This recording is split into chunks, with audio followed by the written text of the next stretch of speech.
Hello and welcome to the Fit to Transform podcast, where you learn how to train and diet effectively and, most importantly, how to maintain those results for life, once and for all. I'm Nikias Tomasiello, a transgender training and nutrition coach working online with anyone who's ready for a true lifestyle transformation, anywhere they may be in the world. As a friendly reminder, any and all information provided is for educational purposes only. You should consult with your doctor before implementing any changes to your diet and exercise program. With that disclaimer out of the way, thank you for being here. Now grab yourself a cup of tea or pre-workouts and enjoy. Yo, welcome back to the podcast and thank you for joining me for yet another solo episode. This is going to be a sibling episode to episode 32, which was all about how to overcome a fat loss plateau. So, in case you haven't guessed, this one is going to be about how to overcome a muscle growth plateau. And what I want to start with is a definition of a muscle growth plateau and a conversation about realistic expectations. When I refer to a muscle growth plateau, I'm mainly talking about either a plateau in your weight gain during a muscle building phase in a surplus and or a plateau in your training performance. I'm not referring to a visual plateau because I don't think you're going to be able to spot such a plateau, at least not in the short term. Sure, you can look at a picture of yourself from a year ago and compare it to a picture of yourself from today and certainly see a difference in your muscle mass or a lack thereof, but you're not going to be able to put a picture of yourself from last month side by side with a picture of yourself from today and be able to tell, oh, it looks like my biceps haven't been growing very well this month, because muscle growth is freaking slow. And that is a good segue into the topic of realistic expectations. First and foremost, fat loss is a lot faster than muscle growth. So even in terms of changes in body weight on the scale, while you can expect a change in your body weight almost every week during a fat loss diet, over the course of a muscle building phase, as I've already discussed in previous podcasts, I strongly encourage you to look at your rate of progress over the course of 2 to 4 weeks, with 2 being the bare minimum. And you can hear more about this in episode 34, which was the podcast I did with Ruby when she invited me on her own show, and that I cross-posted on my platform as well. From a training perspective, lifting weights is a game of diminishing returns. We've all got used when we first started to being able to do more reps or increase the load that we were lifting, almost on a workout to workout basis, and that's very common in most beginners. However, the longer you train for, the closer you get to what's called your genetic ceiling, which is this theoretical maximal amount of progress that you can make throughout your career, depending on your genetics. For that reason, it's very normal and expected that as you become more and more advanced, you won't be able to add load or reps every single workout. Over time, you won't be able to do it week by week either. Eventually, you might only be able to add a bit of load or a rep here or there every month or every few months, or even every several months at a certain point. And that will also depend on your nutritional status at the time, whether you're in a deficit, in a muscle building phase in a surplus, or at maintenance calories. For these reasons, what I deem to be a body weight related plateau is when you haven't been gaining weight in the last 2 to 4 weeks. Whereas what I deem to be a performance plateau is when, relative to your current experience level, you haven't seen any change in the reps that you perform or the load that you lift for a certain amount of time that for you is unlikely to be simply related to your performance. For example, if you are a beginner and you've been seeing performance increases week to week, and then for 2 to 3 weeks in a row, you've been consistently reporting that your performance has been the same, then I would look into it as a potential performance plateau. So you've come across one of these two plateaus, maybe both would do. Let's discuss training first. When I or a client is experiencing a plateau from a performance standpoint, I will first look into whether you are making the most out of every single session. In other words, is every session as stimulative for muscle growth as it can possibly be? I've now recorded several podcasts on maximizing hypertrophy. For example, my interview with Dr. Eric Helms, which I believe was episode number 8. So I strongly encourage you to check out all of those podcasts, because in this episode, I'm not going to cover these concepts in depth, but I will say that if you are experiencing a performance plateau, your first port of call is to look into your technique, followed by your intensity of effort, and finally, I would consider whether you're doing too much or too little volume. So let's start with form then. In order to get the most out of an exercise, you want your technique to be appropriate to target the muscle or muscles that you're trying to train. If you're using a technique that enables you to train other muscles that you don't want to train because you're compensating in order to lift more weight, for example, you're not maximizing the amount of stimulus that you can give to the muscle that you want to train. So if you've been struggling with your performance, I would first make sure that every single exercise that you're performing is targeting the muscles that you intend on training. If that's fine, then you can move on to considering your intensity of effort. Are you training with at least a level of effort that's equal or harder than an RPE of 7? And that means, are you leaving 3 reps in reserve or fewer before hitting muscular failure? Because if you aren't, I can say you are not building muscle. However, the process will be much less efficient than if you were training closer to failure.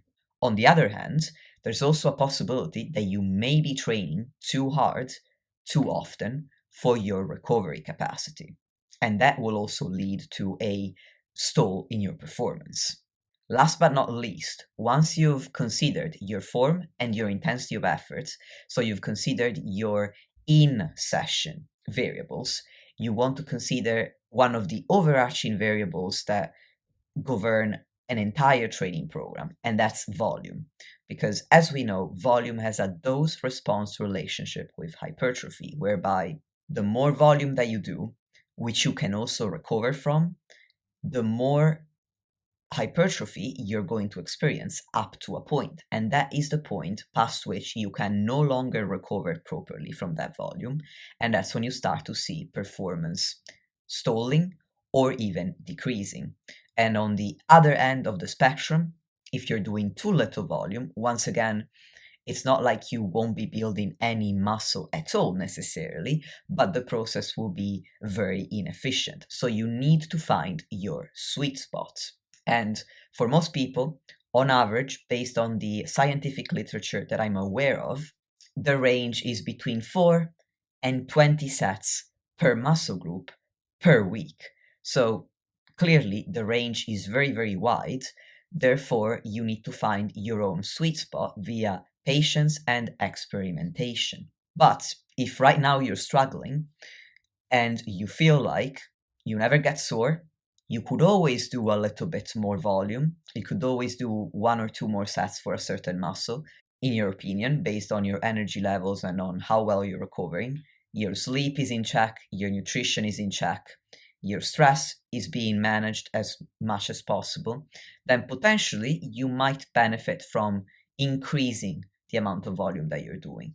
On the other hand, if you're constantly creepingly sore, or even if it's not to a crippling extent, you're still sore when you're performing the next session targeting the same muscle. And some aspect of your lifestyle isn't as taken care of as it could be, like your sleep, your nutrition, or your stress management, then you might need to reduce your volume because right now your body is under so much stress that it cannot adequately recover and therefore your performance is going down. However, if the problem is your lifestyle, I strongly encourage you to make some lifestyle changes to correct that issue because that will also increase your ability to recover. And that's when you may be able to actually perform the amount of volume you're performing now and start making progress again. So, to quickly recap how to overcome a training or performance plateau, first you need to have realistic expectations relative to your level of advancement. The more advanced you are, the slower you need to expect that you're going to be able to make progress. Then I would consider some in-session variables such as your technique and your intensity of effort. And finally, I would consider whether you're recovering well from your training or whether you're not, and as a result, whether you may need a little bit more volume or more sets per body part per week that you're doing, or a little less volume, at least temporarily, until you address the reason why you're not recovering well, if that's the problem, and you correct that before you potentially return to the amount of volume that you had been doing previously. Or potentially you don't, because in my opinion, you don't want to fall into the trap of doing as much volume as you possibly can, because even though you can push through a certain session with a certain amount of volume, or you can push through a week with a certain amount of volume, it doesn't mean that you should, or that that amount of volume is necessary for you to maximize hypertrophy. It may simply mean that you're adapted to that amount of volume. You have the capacity to perform it, but you could make the same gains or better gains from less volume. Ultimately, what you want isn't as much volume as possible. It's as much high quality volume as you need in order to make progress. And by high quality, I mean volume that's performed with the right technique and the appropriate intensity of effort for you and the muscles that you want to target. Because if you're doing 35 sets per muscle group per week, but your technique involves a lot of ego lifting, where you're trying to lift as heavy as possible and overcompensating with muscles you don't intend on training, then you can do even 40, 50 sets per week, and you're still not going to experience the level of hypertrophy that you could if you were doing 5 to 10 sets, but to a much higher standard of quality. Before I move on to the next topic, I'd like to clarify that there are other training variables that you could manipulate if you're experiencing a plateau in performance with a very specific lift or a very specific muscle group or individual muscle. And these variables include your exercise selection and your intensity of load rather than your intensity of effort, or how heavy you're lifting in every session, which therefore affects how many reps you're going to be doing. But I'm not going to cover these variables in this specific podcast because I wanted to address a stall in performance as a whole. But if you stay tuned, there will be upcoming episodes, whether they be solo episodes or interviews with other guests, where I will be addressing these other variables. So if you aren't already, make sure that you hit that subscribe button. And if you can spare 30 seconds to do so, leave a rating for the podcast. It really helps me reach more people, regardless of the podcast platform where you're leaving the rating. Or if you have the time, a review. Now, moving on to how to address a body weight related plateau. First, I want to talk about some realistic expectations for a caloric surplus. So, in a caloric deficit, you need to expect to be hungry and still choose not to eat more food. Similarly, in a muscle building phase in a surplus, you may find out that you're not hungry, but you need to still choose to eat in order to achieve that caloric surplus. If your weight isn't going up, you may simply not be eating enough to create that surplus, and in some cases, that may be because you're just not hungry. So I'm going to give you some suggestions on how to be able to achieve this surplus and overcome this lower appetite. You find that many of these suggestions are pretty much the opposite to the suggestions that I would give to someone who wanted to feel less hungry during a fat loss phase for obvious reasons. My first suggestion is to plan your nutrition and to stick to your meals. Don't miss meals or snacks, because what's going to happen is that you're going to have a bunch of calories left over at nighttime, and then if you choose to eat them, it may mess up your sleep, which in turn will mess up your training performance, your stress levels, and therefore your physical results. Or if you choose not to eat them, then you won't be in a surplus on that day. And unless you make up for it the rest of the week, that's a missed opportunity to be in that caloric surplus. So make sure that you have a meal structure whereby you have a certain number of meals and you eat them at regular times. And if need be, you set yourself some alarms so that you don't miss those meals. Then you can also manipulate the content of those meals. Something that can really help is to drink some of your calories. For example, if you're currently eating several solid meals to get up to maintenance, but you can't have yet another solid snack or yet another solid meal to achieve a caloric surplus because you feel too full and it's uncomfortable, then what I would recommend is what's called an intra-workout drink. And intra-workout simply means to be consumed during your workout. What I normally recommend is potentially a commercial drink that contains about 6 to 8% carbs and some electrolytes as well. And that could be as simple as a Lucozade in the UK or a Gatorade in the UK and in the US, and the rest of Europe. Or it could be something that you make yourself according to these specifications I've just mentioned. And if you Google homemade carbohydrate electrolyte drink, you should be able to find some recipes that can help your case. I would recommend starting to drink this about 15 minutes before a workout and to aim to finish it within 15 to 20 minutes of the start of the session, just to ensure that it does act as an intra-workout, meaning it does get digested and absorbed as quickly as possible, and it becomes available within the training session for you to utilize as fuel.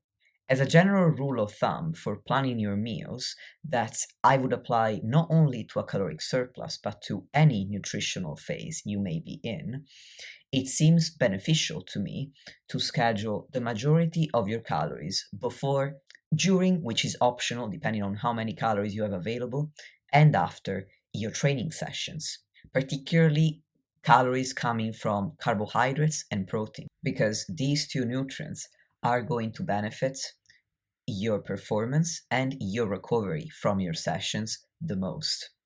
Whereas dietary fat isn't going to directly benefit these aspects.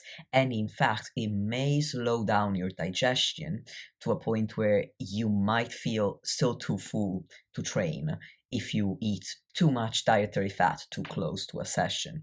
And that actually leads me to an important caveat, which is while I believe that scheduling the majority of your calories around or within your workout sessions would make sense in any nutritional phase, in a caloric surplus, you wouldn't want to get to a point where you're eating so much around your workouts that you're actually struggling with your digestion and you can't perform well. So perhaps I want to correct what I've just said. And when I said schedule the majority of your calories, I would like to clarify that I mean as many calories or as much food as it makes sense for you to have before, during, and after training without feeling overtly full, nauseous, or in general, like you have gastric distress that prevents you from performing well. Your training is going to be the main driver of muscle growth, so that needs to take priority over your nutritional strategy. A caloric surplus enables you to gain muscle, but training is what actually makes it happen.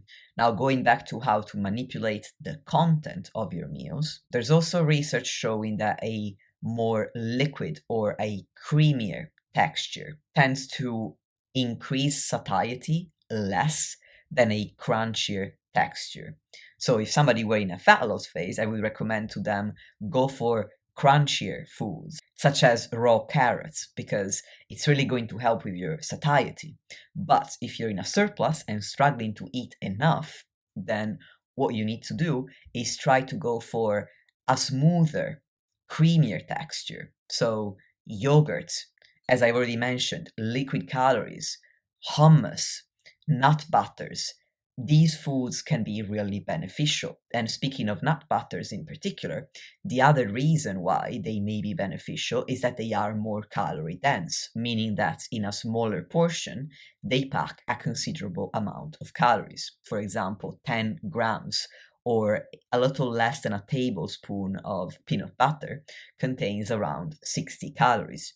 If you were to eat 60 calories from strawberries, you would have to eat about 200 grams of strawberries, which is just a little less than half a pound, which clearly is a lot more food. And if you're already feeling satiated, you're not going to want to eat all of those strawberries. So it makes a lot more sense to get those calories from a more calorie dense option like a nut butter or nuts and seeds in general. So sprinkling some seeds or some nuts on your breakfast, for example, your oatmeal, if you eat oatmeal, adding them to your smoothies. Those are all really good ideas to increase your calories without affecting your satiety or making you feel too full. And these calorie dense choices that I've mentioned so far are all examples of dietary fat sources. But you can also make more calorie dense carbohydrate and protein choices. For example, as it pertains to carbs, whole grains are going to be more calorie dense than fruit and vegetables, as I'm sure everybody is aware. Within the category of whole grains, bread is usually more calorie dense than, for example, beans and legumes, whereby a slice of bread is usually about 100 calories, whereas to achieve 100 calories from legumes, you would need to eat about at least 100 to 150 grams, depending on the type of bean, which can make up a considerable portion. Not to mention that beans are usually pretty high in fiber and therefore will be much more satiating than bread. In my experience, some of the most appropriate choices in a surplus would be bagels, naan bread, focaccia, which is Italian, like me, rice, which tends to be well digested and well tolerated by most people, quinoa, which packs a punch of not only calories, but also, importantly, high quality protein.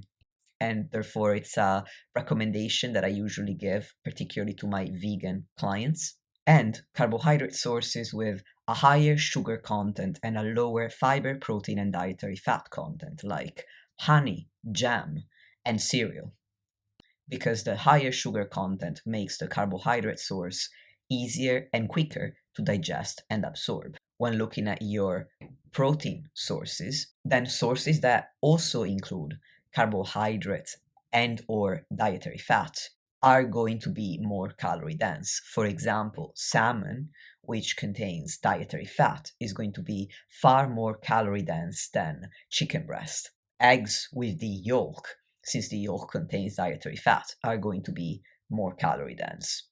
If you're vegetarian or vegan, then tofu and tempeh are going to be more calorie dense due to containing some dietary fat and also some carbohydrates. So hopefully this gives you some food for thought, pun intended, on what kind of calorie dense choices you could make to make achieving a caloric surplus a little easier without feeling overtly full or excessively satiated. Along those same lines, you may want to reduce your more voluminous food choices. In other words, food choices that provide a lot of volume but not many calories, like soup, stew, and big salads.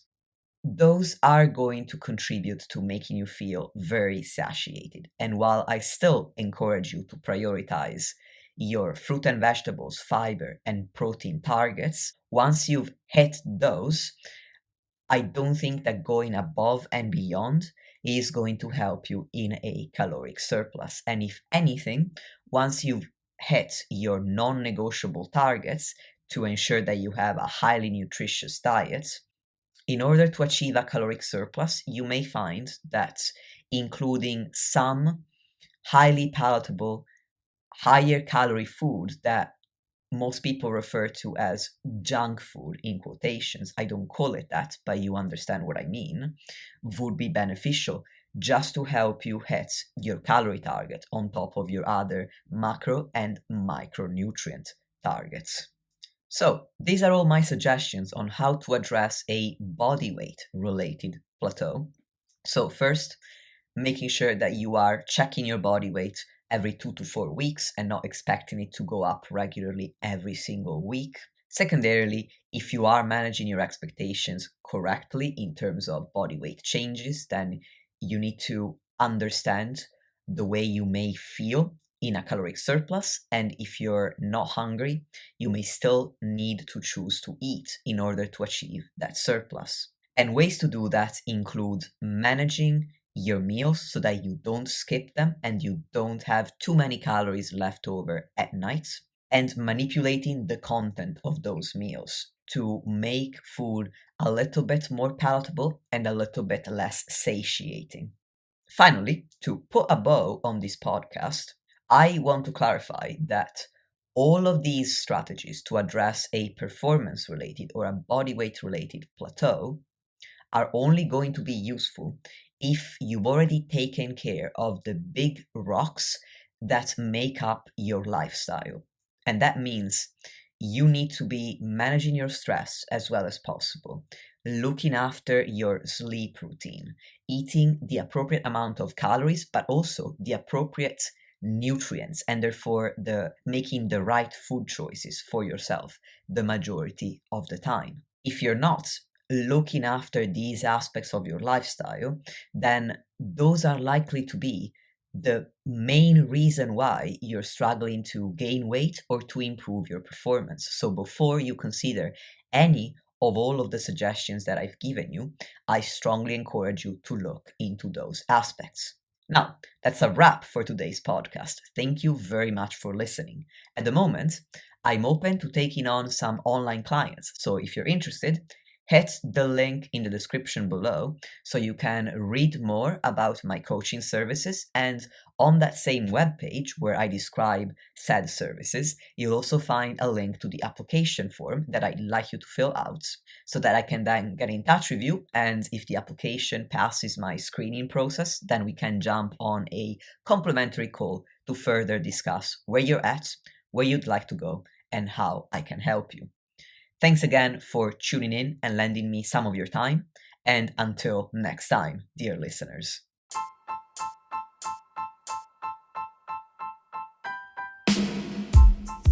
Lastly, if you want to support the podcast and help me reach more people, please leave a 5-star rating or review on any podcast platform that you're using. Thank you very much for listening, and I'll speak to you soon.